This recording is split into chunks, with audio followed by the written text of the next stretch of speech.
Hello everyone and welcome back to the Fallout Gaming Major All-Stars Tournament. We're in the North American or American Qualifier in the finals now, a best-of-5 matchup between Team eHug and Fire Dota. We just witnessed Fire Dota be able to come back and make things at a 2-1 advantage for them, so it is match point. Fire win this game and they win the rights and the trip out to the Malaysia Land Final, where there is a $1,000 prize pool up for grabs, which is also going to be crowdfunded from the ticket, which you can also get in the Dota stores right now. It comes with a fancy little lichen set, so cool, neato, fancy, cool stuff. Anyways, bringing you the coverage is us over here beyond the summit, myself, KotLGuy, and I got my good buddy Blaze with me, as well as KartDota on the stats. So here we are again, Blaze. Back for game number 4. We'll see if eHug can try to make things even once more and try to go to a game number 5. They open up with a vengeful spirit here after Fire Dota are able to pick up the first pick Lion. It was Mad who was able to throw together some good farm. Had also a slow start just like Demon, but was really able to flourish in the late game. But for eHug here, after picking up Vengeful Spirit, I wonder if they're going to prioritize the Bat Rider once more. Oh, it's going to be an Axe. We finally get to see an Axe, Blaze. I'm excited. How are you feeling? I'm feeling pretty good. I think this is going to be a very telling draft of how the metagame has evolved between the two games just in this best of 5 alone. This is really where you get to go just beyond the best of 3. You get to see what they do in the first 3 matches, but now into this full kind of best of 5, you get a very fleshed out metagame between the two teams. They know the other's picks, they know even the day-to-day style, and that's going to be showing a lot of how they want to play this game. They ban out Sniper and Earthshaker for Infinity and Tralf on that regard for Fire. Team eHug banning out a couple fluff heroes and picking up, I guess I would say, the second best support in the game, Vengeful Spirit, right up there with Lion. And now we have the Initiators, Axe and Clockwork, both very manly in their own right. We've seen Demon do some crazy cool stuff with the Clockwork, but Axe kind of has a different skill set. It definitely emphasizes more on just the quick picks, making sure those kills go with no trouble at all, that he can kind of finish it off with the Culling Blade and set up some good AoE damage as well if he's really talented. So after the Axe was picked up here from eHug, Fire Dota Respawn getting the Clockwork once more, always liking to get a nice early secured pick for Demon in his offlane getup. It's just interesting to see they actually didn't opt to get the Bat Rider themselves. Figured that the Clockwork was going to be the best option. I mean, hell, both times he played it at the back end of the game is where he found the picks that matter and allowed them to really turn the game on its head. So I don't really blame him for securing the pick this early and making it work. I'm just curious to see how they're going to look to follow up with it. And now with eHug having the Axe on the field, could change things up a little bit. Sometimes here and there, Demon would maybe consider going for the Brood, but each time it's been kind of an awkward situation to go into. So we're not going to see the pesky Spider, at least on their side. And for eHug, as they go into their third pick, we could see once again, maybe they consider something like your Skywrath Mage, as they did previously. Works nicely again against the Clockwork, and we saw what it did in the early game. Rezar certainly made Brax have quite the headache in the early CS game.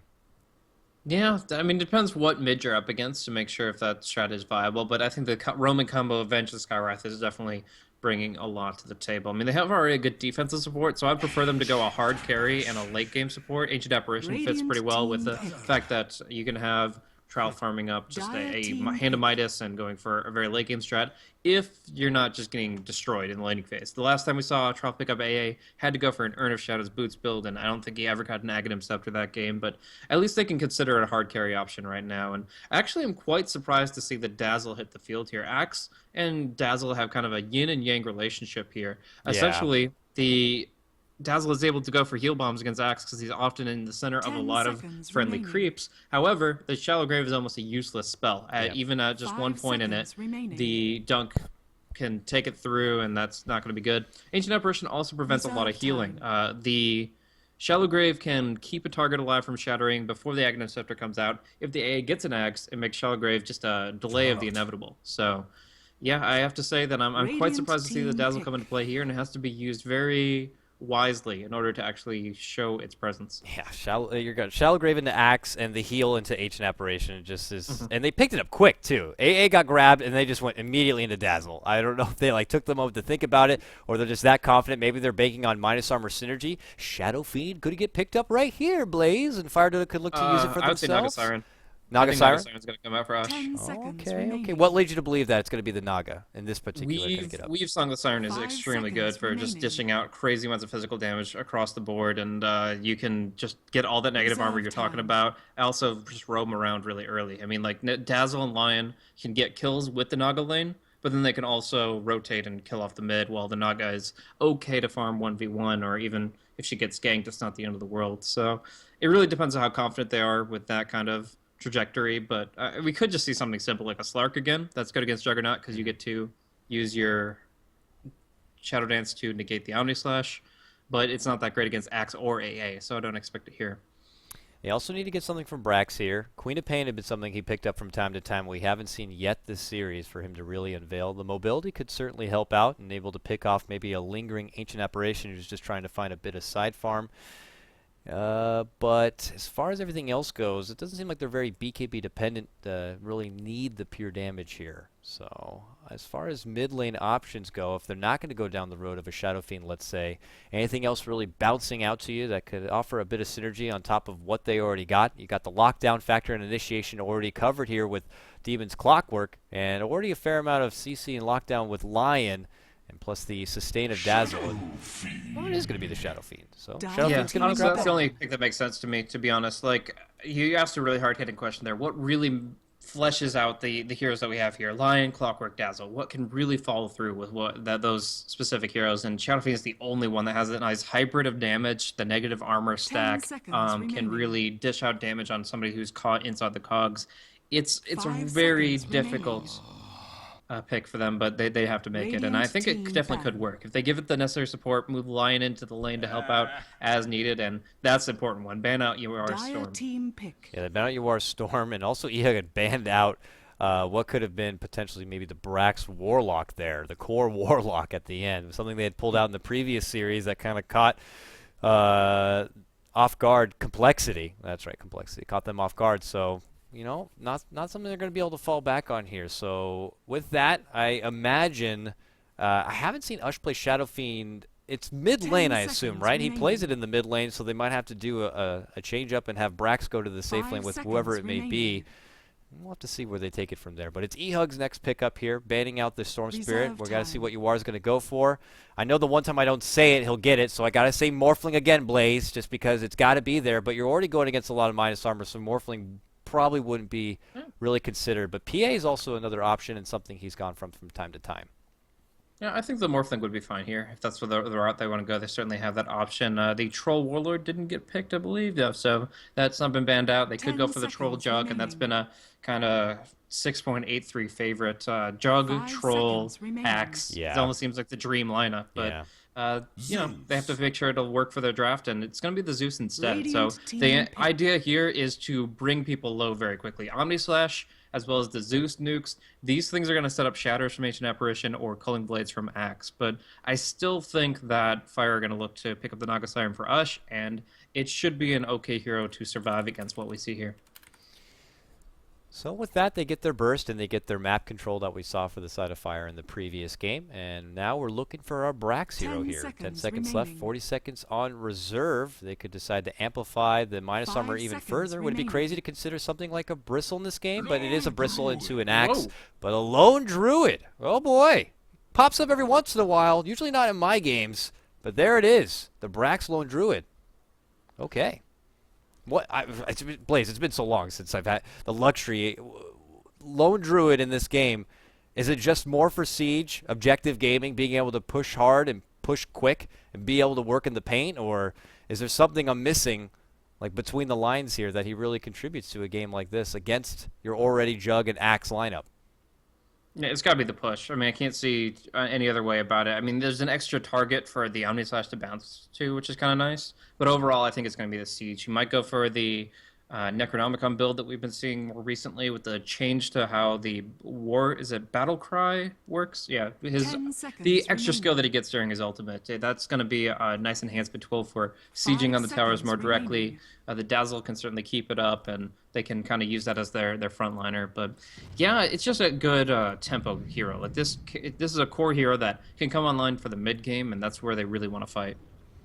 Yeah, and always got to consider those changes that happened not long ago for Lone Druid being able to use the mana. Mask of Madness, Necro Book. These have been theory crafted ideas for this bear that he once was not able to use, and with that could really thrive. But only here and there we've seen it really pop up. I think the last real dominant Lone Druid performance I saw was really like Fear for EG when they did their run on EG or through DAC. So. We'll see if Brax is going to be channeling into that a bit. He's already heading what looks like towards the bottom lane, just a simple Stout Shield on the bear and some tangos on hand. But here we go. Brief pause starts things out, but we are into game number 4, ladies and gentlemen, of the North American Qualifier Grand Final here. Winning team going to be moving on to Malaysia to play in the LAN against all the other qualifying regions. And, well, we're looking forward to heavy action here. It's Fire, who are already up and ahead and on match point. They win this game, they win the whole thing. And for eHug, they're going to look to try to at least even things up and take it to a game number 5. So with that said, Radiant side, we got Fire. In off lane, it's going to be Demon, sponsored by Red Bull, who's going to be playing your Clockwork, scouting out the top side for now. The other 4 along the bottom, we got Mad playing your Lion once more. Ush is going to be playing his Shadow Fiend, Arcana and all. Fluff and stuff on the support Dazzle. And that, of course, will leave Brax on the peculiar Lone Druid. Yeah. And I kind of feel that eHug should be kind of wisening up about this board positioning. The one that Demon placed in the off lane here is going to stay alive most likely, but he's been placing that one a lot, and as we saw before when he was on the Dire side, he places the other one just slightly to the northwest of the kind of standard scouting position there. So far he's had a lot of good laning phases where he actually gets vision on the lane. And although the pulls and Equilibrium has been in favor of eHug, Demon still gets what he can out of it. Now looking to... I don't think he wants to get involved with the top rune spawn, but it's just going to be 1-for-1 in terms of bounties. Yeah, the nice thing having that AA is he's one of the best level 1 heroes to have in the game. That chilling touch, just absolutely ridiculous. You put that between 3 people. They didn't have 3 people there, but you're talking about a bonus of 150 damage per person. I don't think anyone would be able to withstand that much of a damaging right click. So they separate. We're not going to have any sort of early skirmish as they do trade the runes. And it looks like we will have a matchup of this tri-lane here early on. Demon's going to be doing the cog block a little bit later by the tower for now, trying to get that Creepolibrium under the tower so he can get some of that sweet XP, but he could be pretty heavily zoned back. So he's got to be cautious about that, and of course also cautious about the cold feet and the interaction with it and cogs, making sure he can get out of the way in the nick of time. So he'll be continuing to zone back on the other side already. An early tussle here. MJW actually needs to TP out and away. He goes right back to base, believe it or not. So he gets hit pretty damn hard, and that's going to cost him big. Axe, not very comfortable going against this Lone Druid getup. Yeah, at this point, I think he just goes to the jungle. Like, they just got a stack for him on the Eastern hard side. They have actually got a medium one as well. Bench pulling it off with the Wave of Terror level 1. This is a nice strat that enables heroes that jungle very early on to get some crazy amounts of farm. I've got a strat where Sand King actually turns into kind of a 1 position where he just gets like a 6-minute Blink Dagger. And MJW, if he gets the right spins out, could actually find a really good blink timing of his own. So you're sacrificing the lane, and you're allowing this Lone Druid to farm up uncontested early on. Does this percolate the idea for Brax to maybe rush going for something like the Relic pretty quick, or is it just kind of go for more of the standard, secure something like a Midas first and foremost? I'd like to see the potential for the Sacred Relic there. The Radiance obviously is very potent on the bear, and free farm definitely is the situation where you would go for that item in particular if the CS holds true. But I mean, they do have like things like the Healing Ward, which means if the bear can't auto attack it, maybe you can keep the creep waves alive and such. But overall, it's a good item for just general map presence. And it looks like just Infinity acknowledges Demon, takes the rune, blocks out the support from getting it, and it looks like they'll be able to secure both of them. Ush is already en route and will get a haste rune for himself. Nice grab. And we'll take that back to lane. So Fire have the nice early lane movement to secure both of those. And Demon will have to head back to his lane presence. But for eHug, they're doing a nice job working with the creeps here as they get scouted out from the rocket. Trying to do the pull through here. Trouf is going to be on it as he gets the Centaurs nice and close, and they time it very, very well. So Demon will try to get close enough to leech, of course, some of that XP, so he's not going to be completely naked.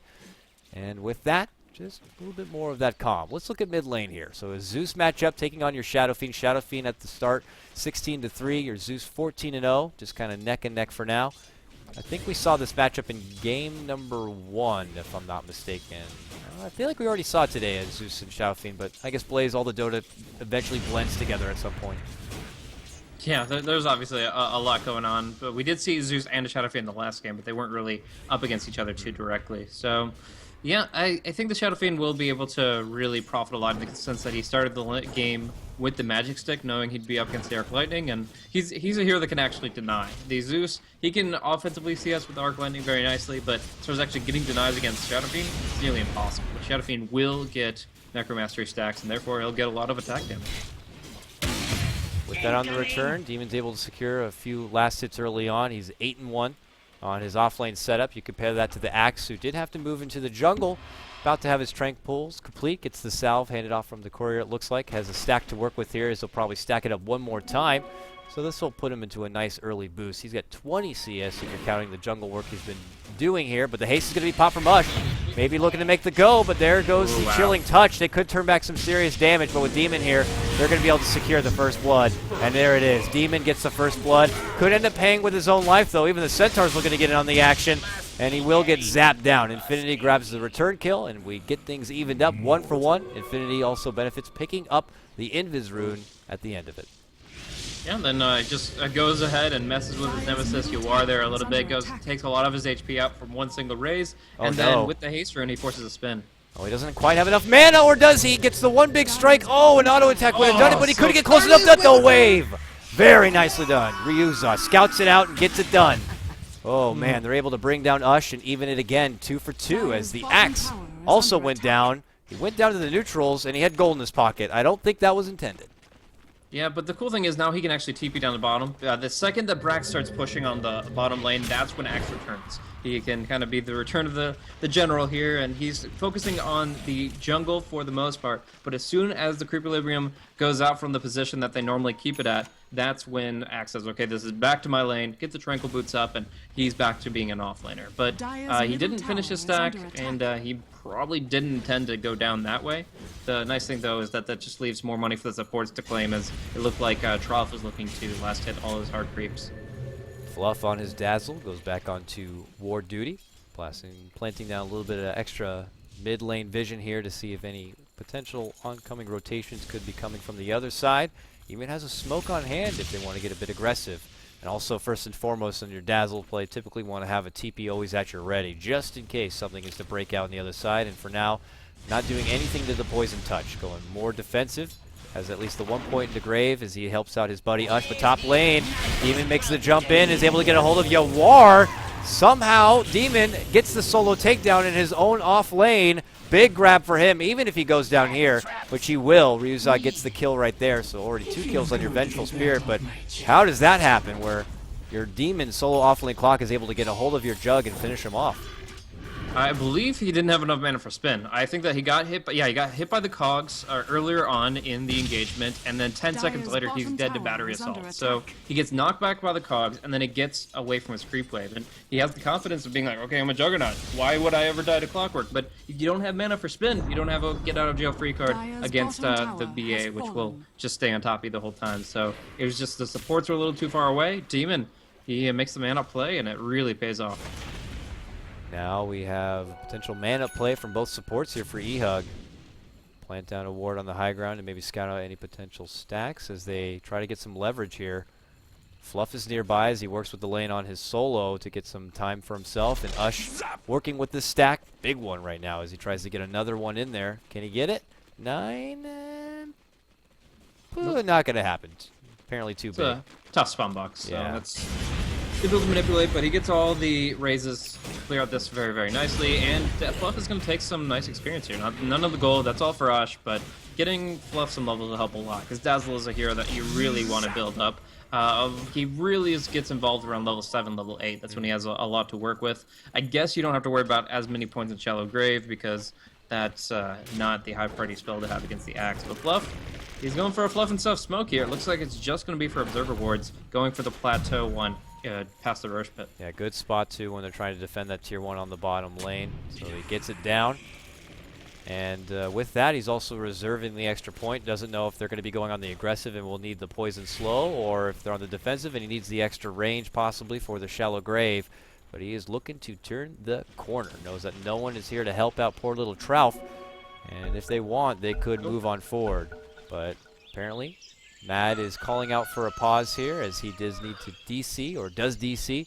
Hopefully we don't see a bit of the same as what we saw yesterday when he was disconnected and couldn't make it back. I imagine this is just a brief hiccup, so we'll wait it out. I certainly hope so. I mean, that's just how it starts. Just a one random DC without any call. But hopefully his internet doesn't give out for an extended period of time, because that would be a disastrous way to proceed with the finals here in these qualifiers. But yeah, at least for now, just a pause at the 8-minute mark, and we get to kind of evaluate the state of the game. So Hand-of-Midas coming up for Brax on the Lone Druid. I presume he's only going to go for 1 Midas, just because 2 is possible. Doesn't mean it's always a good idea for your overall tempo. Though the one thing to note is that Shadow Fiend is a hero that takes a lot of farm off the map. So if you're going to want Midases in general, like, this is a good hero to couple it up with, because Shadow Fiend's going to be taking the CS farm. Brax will take a few jungle camps here and there. He'll be pushing, and then otherwise he's going to mostly get his gold from those transmutes. So we'll see that pretty soon, I'm sure. But at least right now, we've got Dazzle in an interesting position. Boots first for him. I think he can still make a play against Trouth, but you always have to keep in mind the lack of TP, or the aspect that he has TP, and the only way to cancel it is either Lucky Entangle or having fucking Mad in the right position. As far as overall CS, we see that eHug is trailing a little bit. You consider the Axe, most of that is jungle CS on little satyrs and stuff like that. That's not going to be as great for gold. So overall, I would say that Fire are pretty happy with this laning phase, especially because of the kill that they got on the Juggernaut. Yeah, I don't know if you already acknowledged it, but Mad even has plenty of gold. He is, what it looked like, going right for the Blink Dagger here. Could actually get it in good time. Quicker Blink Dagger than the Axe would be able to throw together at this rate if he's able to finish it off. But yeah, and as it stands, it just seems like Fire could set a tempo where they have their Shadow Fiend look to get very involved and force eHug to maybe sleep on the fact that Fire have a Lone Druid back and behind who could slowly creep in, whether it's through the side lanes and bringing down structure after structure, or just overall bringing in a wealth of farm, you know, given that he already does have that Midas. But like we saw, and unfortunately Arced Deja Vu and a reboot apparently for fucking Mad to have to get back and underway. Hopefully it shouldn't take too much longer here, but and he is logging back onto Steam, so that's good. They technically, you know, I had to look up the rules, unfortunately, last time. You get up to a 10-minute window for any sort of problem to get resolved. If it's something, of course, on their end, if it's something about the Ear Beast, then we're happy to play it a bit more patient, but rules are rules after all. So with that, Yawar, who had been taken down previously in this top lane, does he have something on route? Just the Aquila and Phase Boots for now at 8 minutes in is fair, but I wonder if he's going to be doing a little bit of what we saw from Infinity, just taking more time to try to build up the farm first and foremost before looking to get too involved. Yeah, I mean, getting up at least to Sanj and Yasha, I think, would be really nice for him to stay in the fights and to move around very quickly. Mask of Madness is also a pretty big staple on the newer Juggernaut builds, so I guess Mask of Madness for now, and we'll see if he goes for the Yasha Manta or the Yasha Sanj and proceed. But yeah, one thing, the movements across the map have been pretty clear, other than the big surprise was that heal on the Juggernaut that just generally shouldn't happen. The Axe going back to the jungle was a little bit surprising for me, to be honest. Like, I understand why he jungles early, like getting the stacks out, getting the Tranquil Boots up, but then he TP'd bottom, got like 2 creep waves, bought his Tranquil Boots, and immediately ran back to the jungle. If Tralf had actually been able to last hit those 3 or 4 hard creeps, he'd be in a lot better position towards his Ice Blast, towards whatever items he's going for. I guess there in Shadows is already picked up for him. Or no, that's for Revenge. Usually you see that on the AA. But in either case, yeah, I'm just kind of surprised that the Axe didn't just stick to bottom and actually keep his tier 1 tower alive. According to Cardota, Jug and Axe have been paired in 14.7% of all 6.83 games, 51 in total, with a 60% win rate. So with that, odds are looking pretty good on paper there for eHug, but we are into a whole new setup here with things are changing in, but loading apparently. Mad slowly makes his way back into the game. Appreciate everyone out there and their patience. And I guess this is a moment for me to unfortunately sell out, but this is just the NA qualifier. I believe we already had the C qualifier results. I unfortunately don't have them on hand to quickly look at here, but we have also the European qualifier to go through as well as the Chinese qualifier. And then we go ahead and take it to the LAN in Malaysia, where I believe there will be on-site casting from Beyond the Summit. Should be an awesome time.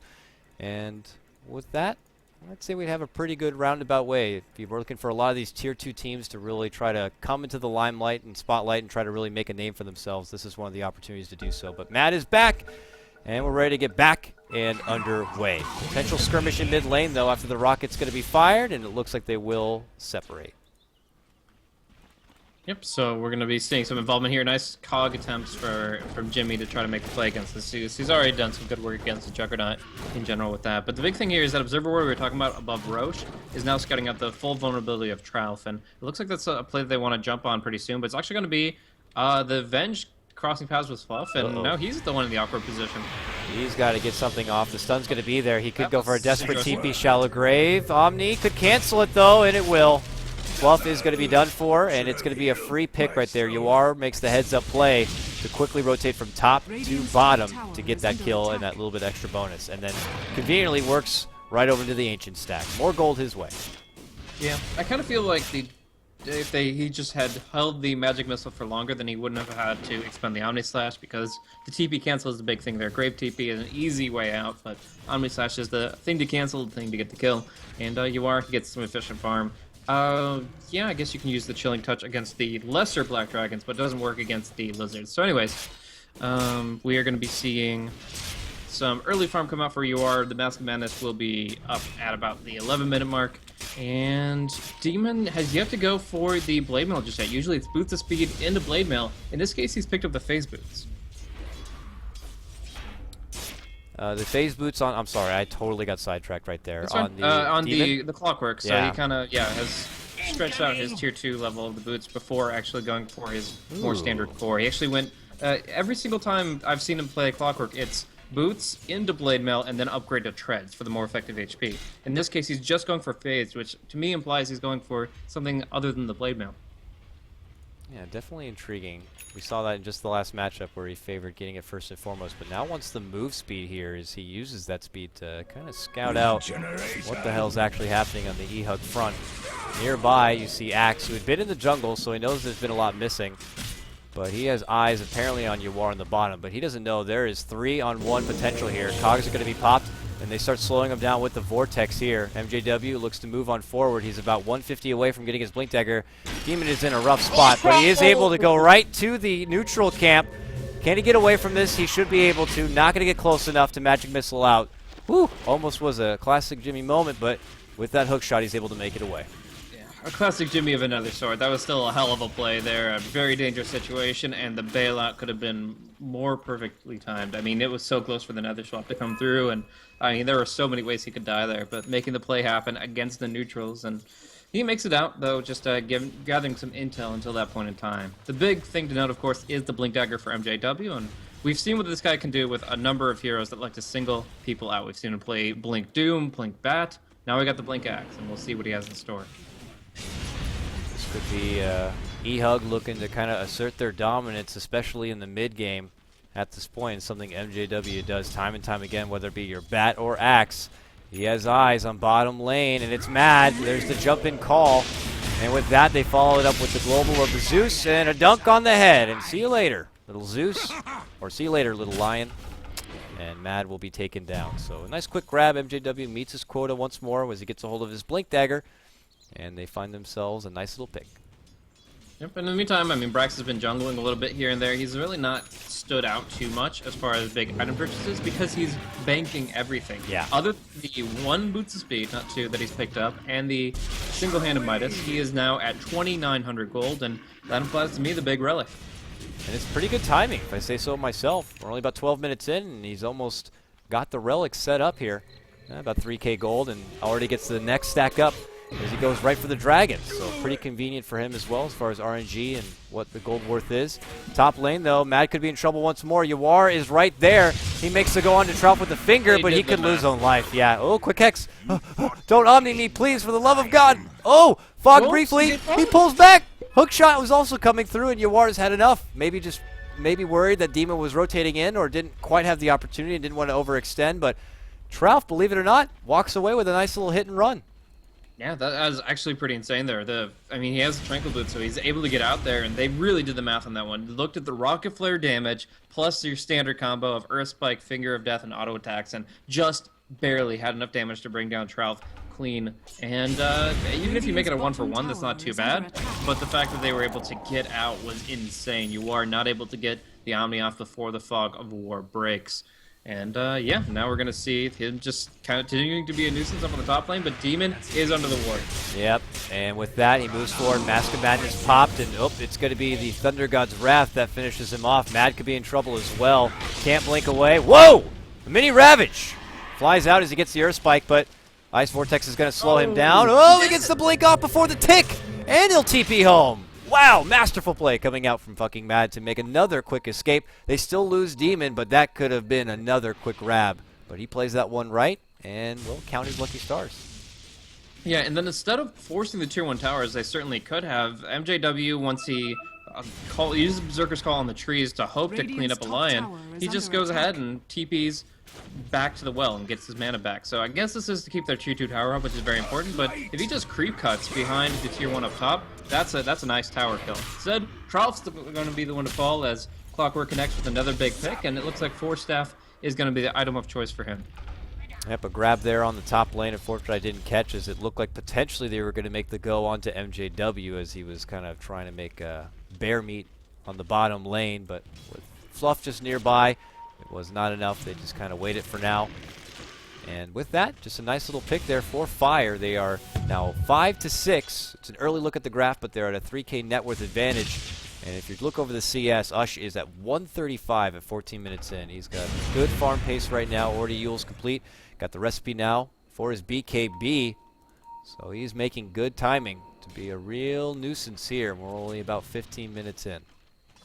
Yeah, so I really feel like the early game for eHug has been a little bit defined by MJW's movements. He seems a little lost, to be honest. Like, on his Bat Rider, we've seen some great early game movement. We know exactly what he's going to be trying to do, contesting stacks, finding farm for himself, and getting his core items up. He's gotten some decent farm, but he really hasn't gotten any kills. I mean, 1 kill, 1 assist, that's not much for an active 15 minutes. And he's a momentum-based hero as his Culling Blade falls off pretty heavily, other than against the Dazzle. I mean, it's still a great counter to the Dazzle, but it's not like the tempo breaker that it usually is. We're going to see up top Demon having a nice opportunity to maybe go for another hook, but I don't know. The big thing here is the Radiance coming out for the Lone Druid. That has not been stopped at all. You mentioned he abandoned the lane and just let the Lone Druid free farm, and Midas into Radiance. It's as cost efficient as you can get. Yeah, and I'm saying you can't sleep on this Lone Druid. You know, a couple of times MJW's been there to try to slow him down from making that side push, but there's been no other effort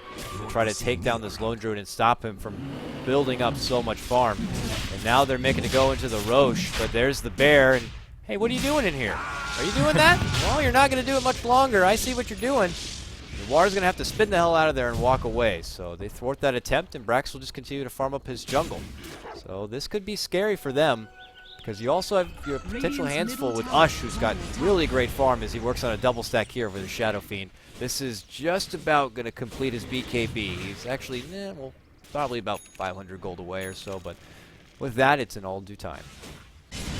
Yep, not going to be guaranteeing his swap with this BKB. There are things like the Omni Slash that mini stuns, the Nether Swap interrupts, as well as the Berserker's Call, which forces you to attack immune to magic or not. But if he does get a good Requiem off on the BKB, or if he just survives a lot longer because he has that extra tool, it's going to do a lot for him in the engagements. I mean, he can feel free to expend these charges because every fight that you win because you used a BKB, you're going to be just breaking down their towers very quickly, thanks to the Lone Druid, who has the Radiance now. The Smoke Gate to try to prevent it is coming out just a little bit too late here for eHug.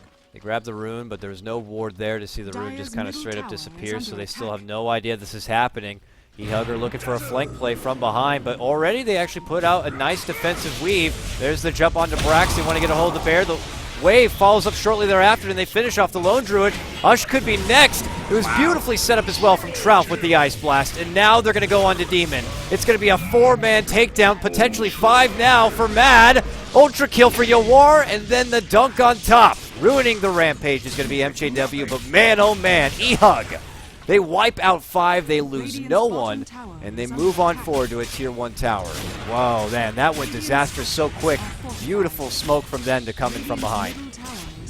Puts an exclamation point at the end of a very punctual sentence. This is insane for eHug. Just pulling forward, jumping in from 6 kills to 11 without losing anything at all. They get a tier 1 to look at the Roche, and this is just, it couldn't have come at a better time. Like, the Radiant's timing for Lone Druid is where he suddenly gets beastly, because the longer the bear's in the fight, the more it's dealing damage 5 times over to the side of eHug. But they take him down as the first thing. He doesn't even get the battle cry off to get his armor up before he's just gunned down. A beautiful Ice Blast coming from Ralph, and a perfect flank to gank with the Smoke and a Seed. That is how you do a smoke gank. Well, probably just one. That's like so much that they could hope for too. Probably just wanted an easy kill. Oh, gets the taunt on the bear, getting dropped low, and that is a dead bear for an extended time. 2-man stun though. Demon falls up, gets the kill onto Trout. It's more than enough to force eHug to pull away from the Roche, which is now going to be down to half life. And buyback from Trout. I'm not having any of that. Still needs 20 seconds before his Ice Blast is going to be up, but it's enough to keep Fire away from the precious Aegis that eHug want to finish. Move right back into the pit. You are doing this. Very low mana if there was to be an engagement, but it looks like Fire just happy to make them maybe expend the extra bit of gold for the buyback for the Aegis trade. Exactly. It's a nice exchange for them, and they can do it confidently because there's still 55 seconds on Brax's Bear. He resummons as soon as he respawns, and then dies a second time. That's something that you just can't allow to happen. Might be why his win rate with the hero is kind of lacking. Going for Demon. Yeah, they catch him out. The Yules is there. Infinity sets that one up. Ryuza as well helps out with the wave and stun lockdown, and Demon goes down. 6-12 now. eHug find another good pick for themselves. So you're talking about eHug with a 5-man wipe plus the Roche, and now that grab. The momentum is starting to build up for him, and you could see by the graph it just drops right back down the other way. 2K in the favor now for eHug. Fire need to go back to their roots at this point and just continue to build up their farm. Ush has his BKB obviously complete. Wasn't able to really use it in the last engagement, but now it's 10 seconds as he tries to push back this bottom lane. It looks like eHug not about the tier 1 objective quite yet. They split off and go back to farming. Yeah, I'm actually not sure if you could outfarm this team at this point. Like, before, you had the Radiance, you had the Midas, you have a Shadow Fiend. These heroes can farm so quickly, although they don't put the gold to the most efficient of use. But now this Juggernaut just picked up probably the most cost-efficient and time-efficient way of farming up items. He loves to play the late-game carry. And what better way to set himself up for it but Phase, Mask of Madness, and Battle Fury. This guy's GPM is just going to be out of control. It starts off here around like 470. It's already on the rise. And he's just going to be across the map getting all the gold. 6th slot is going to be coming for this guy, and he's really just calling a shot to the late game. Now he starts chopping away here at the top tier 1 tower. Mad makes the rotation in, has the blink to set things up, but he'll need more assistance. Demon's nearby waiting. Is he going to do a jump in deny? Nope. Not going to bother. They've got the Aegis, so like look at the cross paths. Yawar's going to welcome a cog to the face, and then he'll have to turn the corner and go away elsewhere. Meanwhile, mid lane, they get their tier 1 taken down. Potential engagement, or at least on the bear, yeah. Seconds. Oh, maybe. There's going to be the Yules. Bear's running away. Could make its way out. Will. Oh, Yawar gets the jump onto Brax's grave. Is going to save him. Ush times out the ultimate. Still loses his life, but Yawar's going to be very low. Even with the Aegis, though, it doesn't matter. MJW killing sprees is able to finish off Mad. Yawar sees Demon. Yules is going to be there from Infinity. Demon should be taken down in just a moment. There it is. The dunk and a double kill for MJW. eHug. They have really opened up the mid game here in their favor, as they now will just be the biggest tirade this game. Yeah, I mean, they are sharks in the water, smelling blood. They are hungry for an equalizer. They are looking for game number 5, and here they're looking damn strong for it. They bring down the bear again. Just insane. Yawar gets the last hit on it, even getting entangled, getting controlled a little bit there. He still just does his job. Gets, like I was talking about the GPM that he was rocking before he picked up the Battle Fury there. It was around 460, now jumps to 570 with that tower kill. The rich get richer. That's what they say here for eHug, as they now will take the ancient stack away from Fire. And what do you do at this point? As they're welcomed with an Ice Blast in the mid lane, nothing really comes easy even for the defense. But the plan B here potentially for Fire to make the comeback, it just feels like we've seen already in a couple of these games, it's been more about which team is really able to develop in the mid game that are also the ones to take it home. It just seems to, for all games so far, there's just this one big tipping point, and there's really no looking back. I mean, they still have a chance. I mean, right now, they have some good heroes, a good draft, but they need some Demon pickoffs. They need like Demon. The thing that he does 20 minutes from now, he needs to kind of build a little bit more tempo on that. He needs to suddenly pull out the big hooks, the big pickoffs, the big ones that pull people out of position, catch things off guard. Because I don't know, with Trout finishing the Midas, it is kind of a ticking time bomb with eHug. Fire have about 15 minutes to bring this game back, and it's going to have to be a huge comeback. More tower gold now for eHug as they finish off the tier 1 there on the bottom. Yawar goes for a defense at the top. Can they make the jump in play? Insta stun, but double TP. Mad says maybe we can do this. Gets the Hex, but he might be in trouble. Oh, they're not going to let him blink away. Oh, dunk. A little too early.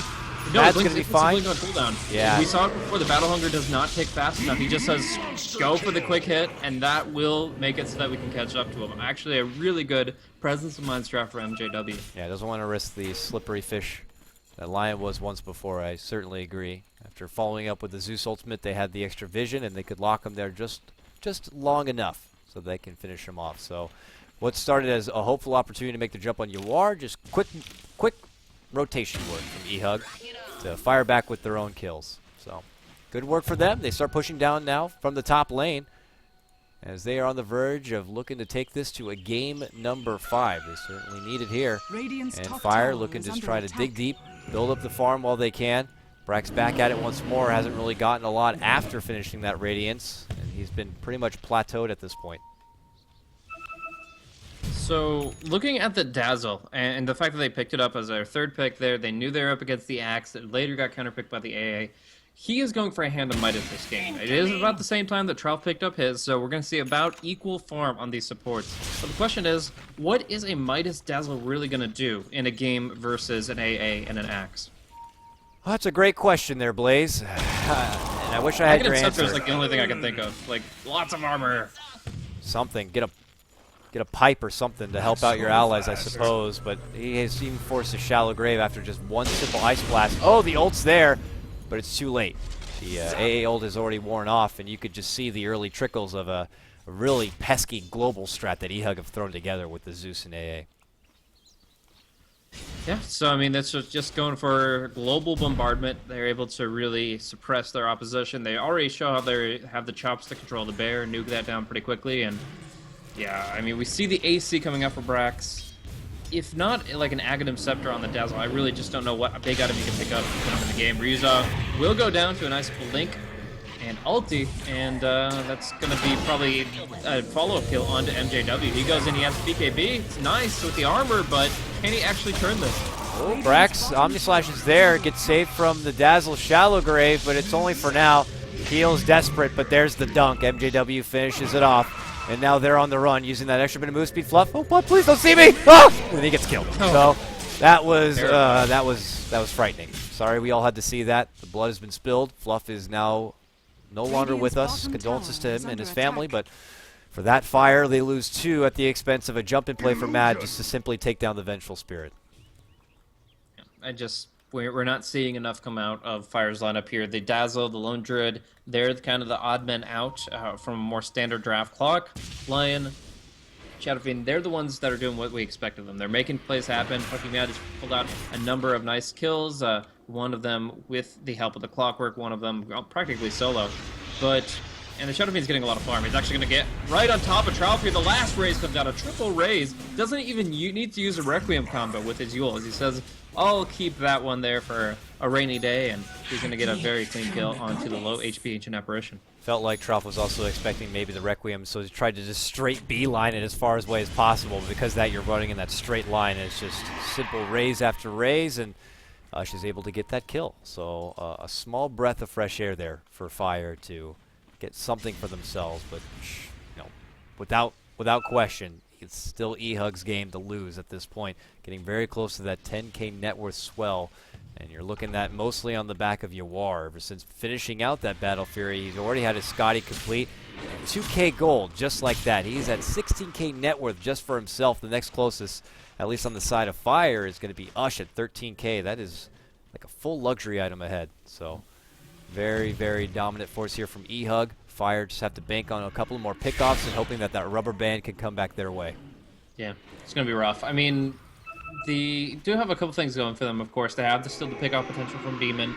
We see the pick-off potential from Ush. That was actually really a solid kill from him, and he's going to have his butterfly pretty soon, which would be immense. But we just see more initiation on the side of eHug. Yep, it doesn't take much. The Global's there. Both Zeus and AA getting on the action after MJW sets things up, gets his own force, moves forward. Dunk going to get canceled from the hook shot. He didn't have anything to hook to anyways. But it's enough to at least stall him out for now, and they lose no one. So for the first time in a while, eHug go for an engagement that they actually can't get the job done. I guess a small victory there for Fire. They'll be able to walk away with their lives. Plus, the top tower is going to be taken there from Ush. Slow and steady right now for Fire to make the comeback. eHug, they got to try to make sure they can hold this one nice and secure. They've already had such a strong mid-game presence. They don't want to let that go, so they move right into the Roche pit. They're going to get that Aegis, and they're going to get it damn fast. Ryu's on his wave and the medallion. This Roche has no chance. Yeah, I mean, Brax will try to push up the top lane while that's happening, but that's not really going to restrict the movements of eHug for now. They get the Aegis onto Yawar, and he goes for that pickup that we saw previously. The Eye of Scotty comes out, not on the Shadow Fiend. This time, it's on the Juggernaut, and yeah, there's not really much magical things that you have to worry about here. Like, if you get that Omni/Ultimate with the Eye of Scotty, you're going to be allowed to stay on your target constantly, and I really do think it's going to be the thing that allows them to really cement their advantage. So back to the separation of farm here, while eHug feel like they have the momentum. They are looking to throw together. The Vlad's now complete on your axe with force. Now, so they have I was thinking about this. The Vlads I really like against the lineup Fire has, because you have so much negative armor, Presence of the Dark Lord, Weave, and the AC now coming up. The Vlad's make sense. But now he has 3 items that only cost 2,000 gold in his inventory. That's not counting boots and TP. Where does he really go as far as his slot position? I'm not too sure. Doesn't really have a whole lot to offer after that. I mean, you could always bank into something like a Shiva's, I suppose, if you need the extra armor there. I mean, having the extra armor against something like a Weave certainly helps, but I just feel like they have so much momentum. What do you drop for Shiva's Guard, though? Like, as far as item slots, you have to, like, BOTs in order to actually... replace your shoes with BOTs, but I don't know. I guess it's how much value you put into something like... Yeah, you get the BOTs, and then you can get rid of your TP scroll and put something else there instead, obviously. So, feels like that would probably be the smart thing to do. But here they go. They get their tier 2. It's going to be an easy grab for them. Fire elsewhere, making push happen here on the bottom. Just trying to stall things out as long as they can while the Aegis is in the hands of eHug. Uh-oh. Demon's able to put himself. Okay, he will be able to TP out and away. They just want to make sure they can keep as much farm going as possible while Yawar has this Aegis without allowing him to really feel confident enough to push together as a 5-man squad. So, we're going to be looking at BOT's coming out from the Zeus, some global presence for him. He's already got the ultimate, so why not add in a little bit more? He's actually pretty farm. He's like full Merlini mode right now. He's got BOTs, Blink Dagger, Yule's, Midas. Man, this guy is going to just keep on doing whatever he wants across the map. And the one thing you have to be a little bit worried about is the Clockwork initiation on him. He doesn't have a great way of getting out of those cogs. It's true. I mean, he could always bank on getting the force himself, but I wager an Agnum seems to be just the common kind of a grab from there. You do have the benefit of your axe having the force for you, I suppose. And plus the swap on your side. She might be also going with the force herself. She has staff on hand. So it might not be necessary to commit so much to so many force. But yeah, that is a kill onto Mad. That was just simply based on global alone. That was an AA ult, I imagine, plus the Zeus ult flying thereafter. And, well, line goes down.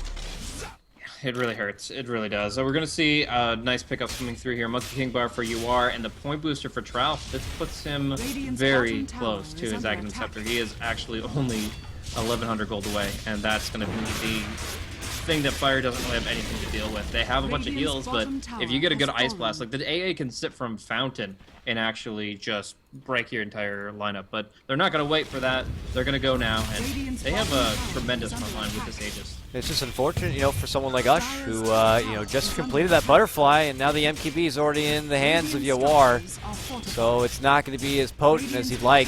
But eHug looking to seal the deal. They jump forward with MJW, gets Cog back once, has to BKB. There goes the Omni Slash. They're trying to soak it up. Yules is going to be there, and Fluff goes down. No buyback for him. The Bear is also going to be dropped, and now your Rax in jeopardy on the bottom lane. eHug looking to stride on forward.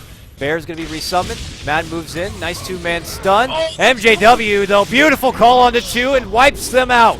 Ush trying to get off the ultimate, gets swapped back, it gets delayed, gets the ultimate off, but only takes down 1, now 2 with him. It's still eHug in full control. Yawar even has the Aegis if he wants to pursue. Ush is forced to come right back with the buyback. 1 raise and a right click. Can they at least pop this Aegis? Yawar's going to be able to spin himself away from this if they can't get him. Oh, no, they can't. Brax is going to end up going down. He will be. Infinity gets the zap right there. Finally, Ush is able to finish him off. But this could be just the final hurrah. Fluff is able to come back. But with that, Yawar in his second life, he goes right baxe into the base and will finish what he started with these racks. Or at least just get the 1 little melee racks. And now walks away. That Berserker's call was so good from the Axe. MJW just really earning his money on that one. Getting the double call on 2 key targets. The Battle Fury Cleave cleans them up. And yeah, with the Aegis in the front line, they didn't even need a really good Ice Blast. They kill the bear again really early in the fight. And from there, the Lundry is just a walking hand of Midas. Like, he doesn't have anything. So this is just all going really well for eHug. They've got tier 3 melee racks down, and they're getting their Aghanim support. We're going to see Infinity probably pick up his soon, as you mentioned. Just Midasing a couple more things, and he'll sell off that bottle for the rest. But yeah, in the meantime, I saw some really good play from Yuza. I mean, using the swap to cancel the Requiem is a really cool thing to do, and almost made it so they didn't have to suffer it at all in that team fight. It was close. They ultimately did lose a couple, but eHug were still in control. Demon. Hook shot. Maybe trying to bump him up to the high ground, but not going to be lucky with that. He still even had a TP on hand anyways, but just a little bit of a Fluff is dead. I think he's going to die to Ice Blast and the Zeus ulti in 8 seconds. Bop. And he better be ready for this one. Zeus, 4 seconds, 3 seconds till the ult's going to be there. He TP's back to the base, and he'll have to wait. Will he trigger the ult? No, there it is. just Grave! a second off. Oh, too patient. man. Too patient from Infinity. And they're going to be pretty surprised to see that he was not taken down. Beautiful timing there from Fluff. He lives. Clutch plays just to stay alive. Not the best thing overall for Fire, but hey, he doesn't go down. And he doesn't hand over even more gold to eHug. Jump in from Mad, tries to get Infinity. The finger's there, but it only takes him to a half life. That Bloodstone had so much extra power that he is not going to go down easy. So maybe just eyes bigger than your stomach for that one for Madden. Now they have to just get the hell out of there. This is becoming a very difficult game for the side of Fire. The Refresher Orb is going to be the item of choice for Zeus. So he already has an insane mana regen with all these Bloodstone charges that he can actually pull this off without the Aghanim Scepter. And that just means he's going to have Aghanim and Refresher in no time at all. But the double ulti definitely adds more damage than just upgrading a single one. Absolutely ridiculous farm for Yawar. He is just a titan at this point. As the MKB complete, still holding in reserve about 4.5k gold. It's just going to be really tough to take this kid down. So he puts himself across all lanes, keeping the pressure there.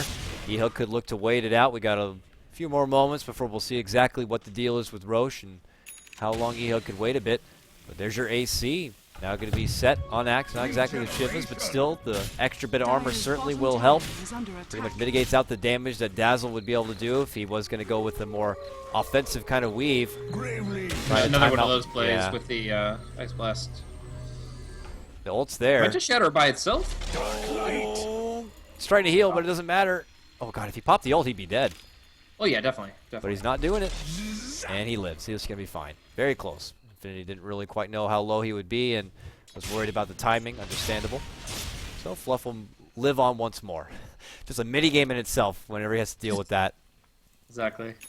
Like, we were asking what can the Dazzle really accomplish, even if, like, he does get a ton of farm and can be involved in the fights, but now it's just like, can he even survive long enough to try to do any of those things? We have another Observer Ward in a great position, and they're pinging it out. I would hate to see him go down that way, but we have double ultis from the Zeus, double Yules if he wants to use in the fight. Double Bloodstone is not probably going to be the course of action, but you never know. Demon makes the jump on the mid, but he could end up putting himself in trouble. But he actually managed to slip out, puts them in the brief cogs, and keeps them away. That could have been disastrous. That was a complete misclick on Infinity. He just Refresher Orb, nothing. He literally had all his cooldowns. And probably was going for the Yules, and it wasn't there, or something. That was not exactly what he wanted to do, so his Refresher's going to be used. His ult was already used. And that's unfortunate there for eHug. Pretty unfortunate. But now they're able to scout out. Demon sees that the Roches spawned, and so does Ryuza. So both teams well aware of the situation at hand. Matt has been scouting out the top one. Uh-oh. It's him. Uh-oh. 1 second. Uh-oh. Can't blink. There's the Yules. What are you going to do? Gets the stun. 1 second. Oh, the call's going to be there. MJW gets a hold of him. Quick and easy chop. Oh, they might get an opening at Roche, though, with 2 committed top. Yeah, that's true. DD's there as well. Oh, beautiful for Yawar. And now that's too scary. May have had the advantage of numbers, but now you got this guy going beast mode on you. Moves forward to Ush. 2 chops. He's at half-life. The stun's there. Oh, no. Omni slash. Ush, see you later. Yawar just slaughters him. Beyond godlike right now as he goes 12-1. Fuels onto the bear. Free gold for the bear. 300 gold. It looks like for Infinity after he nukes it down. New bear's going to be summoned up. And they could get another bear. Oh, man. Okay. Brax just handing over that happens. Another wealth of gold. Oh, he gets the force save. Oh, God. Oh, they get the call still. No, poor Fluff. Gets saved. There's the dunk. Bear's going to go down regardless. And, yeah, that shall do it. eHug move back in. They'll look to finish off the racks. And that's more than enough. Brax says we've had our ass kicked long enough. And with that, eHug even things up once more, Blaze. We're going to a game number 5. Yeah. I was not impressed by the Silver Bear from Brax. Like, I mean, obviously Cartota was talking stats that might not account for scrims, might not account for Smurf games, but overall it just doesn't seem like he has that much experience on the hero. And the triple no tally build is really what hurt him. No, I'm just kidding. But yeah, that was awkward. So with that said, we've wrapped things up for game number 4, and we're going to be going into the next matchup 2-2. So might as well just make everything a wash and a best of 1. The winner of this next match is going to secure their spot going to the LAN. The loser, their road ends there. Looking forward to that action. Please show your support here beyond the summit by hitting the follow button, and you can hit us on our Twitter at KotLGuy, at BlazeCasting, and of course our Statsman at Cartota. A pleasure as always. We'll be back in a few moments for game number 5.